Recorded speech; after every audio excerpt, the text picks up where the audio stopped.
Controle na administração pública. Este é o tema desta aula.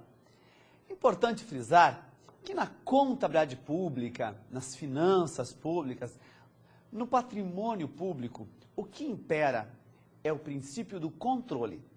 Não importa a área, seja financeira, contábil, patrimonial, nós precisamos de rotinas de controle que nos garantam a boa execução da despesa e receita pública, que é a chave principal, a espinha dorsal da administração pública.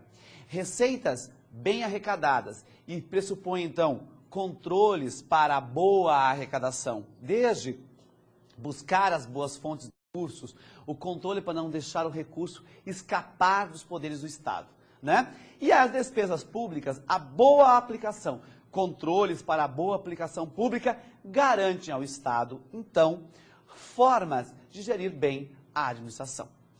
Quando nós falamos de controle na administração pública, nós estamos falando de todas as áreas.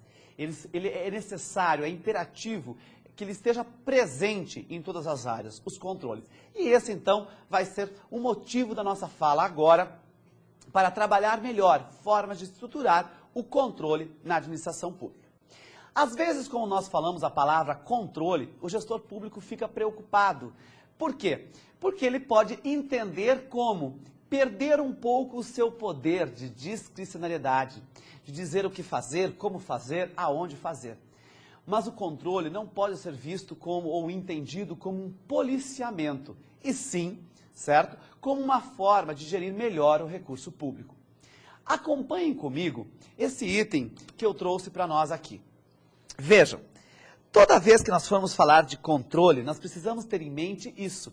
Se o gestor público, se o agente público entender desta forma a administração pública, o controle será bem visto. Vejam, o Estado não tem dinheiro.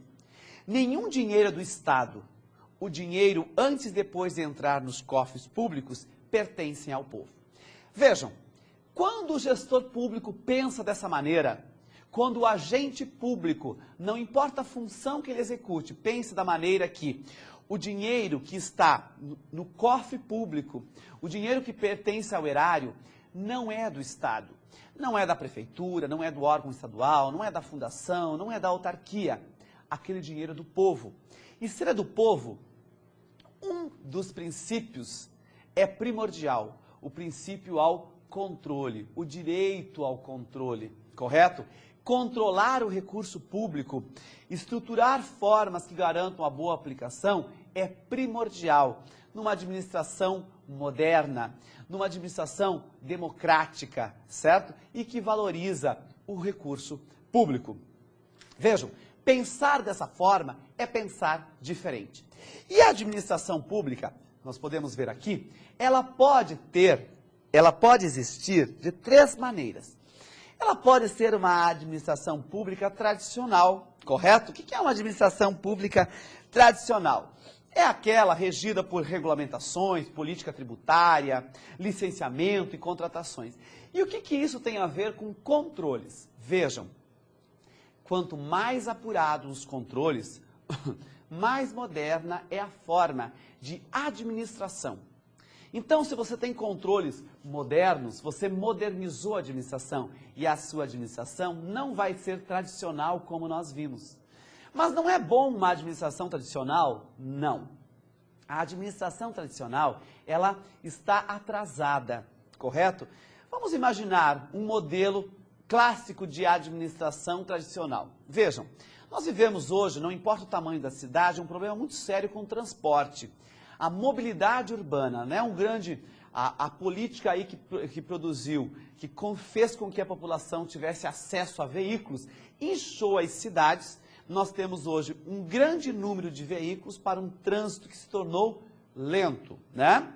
Bem, uma administração tradicional para resolver essa lentidão no trânsito faz o seguinte, institui o rodízio.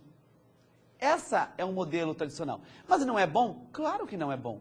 Porque o rodízio implica em prejudicar alguém que não pode, durante determinado dia, utilizar o seu veículo. E se obriga a utilizar o transporte público, que às vezes não funciona. Mas é o modelo mais simples. O outro exemplo de uma administração tradicional. Vejam só, o governo, o Estado, precisa de recurso para determinada área, saúde, educação, meio ambiente e assim por diante. Qual a primeira atitude de um governo tradicional? Simplesmente criar um novo imposto, aumentar uma alíquota. Eu preciso de recurso, eu aumento o imposto. Esse é o modelo tradicional. Não seria, e não vai exigir, agindo dessa forma de modelo tradicional, não vai exigir uma busca por uma nova fonte de recurso, uma otimização do recurso a ser aplicado e assim por diante. Então, o modelo tradicional de governo é um modelo sossegado, é aquele que você não se preocupa muito. E aí, as rotinas de controle são frágeis, são pouco rebuscadas, lapidadas, não são aprimoradas, o que não leva a um governo moderno. Bom, uma outra forma de governo é um governo inovador. O que é um governo inovador? É aquele governo que não pensa apenas em normatizar, em regulamentar, mas ele vai além. Ele cria formas, de franquias, recompensa, voluntariado, recomendações e assim por diante. Então você resolve problemas de estrutura urbana com a iniciativa privada, você faz uma parceria. Então um governo inovador é aquele governo que tem parcerias. Parceria para a manutenção de parques, praças, parceria para a restauração de prédios públicos. Então você criou recompensa, a pessoa investe, por exemplo, uma lei de incentivo à cultura, Você veja, a empresa investe na cultura e tem uma compensação no seu imposto. Ok, esse é um governo inovador. Mas nós temos ainda o governo de vanguarda, certo? Aquele que está à frente do seu tempo, que cria uma coprodução, uma autoajuda, gerenciamento de demanda, reestruturação de mercado. Um exemplo claro para esse tipo de governo, certo? Um exemplo claro, gerenciamento de demanda. O mesmo problema do trânsito, O trânsito caótico, 6 horas da tarde, ninguém consegue andar. Pois bem, um governo de vanguarda vai estruturar o quê? Um gerenciamento dessa demanda, vai criar uma escala, vai estudar com a comunidade, com o entorno, o fracionamento de determinadas atividades. Ou seja, nada ou nem tudo precisa encerrar às 18 horas. Algumas atividades podem encerrar às 17, outras às 18, outras às 19. Ou seja, você faz um gerenciamento da demanda, certo? Você tem uma oferta de ruas, você tem uma demanda de população, de carro, de transporte público, e você faz esse gerenciamento. Então você alivia o horário de pico, por exemplo. Isso é um governo de vanguarda, aquele governo que pensa à frente do seu tempo, que hoje introduz medidas que poderiam ocorrer daqui a 10, 15 anos. Este é o governo de vanguarda. Então, você vai escolher se você quer um governo tradicional, inovador e de vanguarda. E o que vai caracterizar este governo serão as rotinas de controle que você vai implementar. Quanto mais lapidadas, rebuscadas essas rotinas de controle, certo? Melhor será o seu governo. Vejam, e quando você pensa em controle, acompanhem comigo essa figura. O que ela representa? Veja, são 3 momentos, O momento 1, o momento 2 e o momento 3. E nós estamos falando de controle. Controles internos na administração pública. Quando você vê o momento 1, você imagina, não tem controle, certo?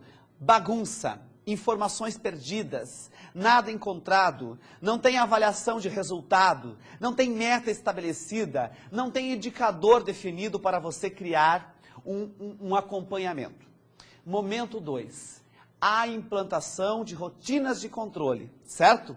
E momento 3, o controle foi implantado. A organização, a informação ocorre de maneira tranquila, correto? Então, essa é a ideia do controle. O controle dá a ideia de organização na administração pública. E o controle, a primeiro modo, acompanhem comigo essa figura, ele pode assustar, porque ele dá a ideia de polícia, de perda de poder. Não é isso. O controle vem melhorar, padronizar a administração pública. E se ele vem para melhorar e padronizar a administração pública, ofereça educação, explique isso. E você vai diminuir a resistência, esse medo à mudança. Ok? Fizemos uma breve introdução de controle e voltamos no próximo bloco falando das vantagens de se ter rotinas de controle implantadas na administração pública. Até já!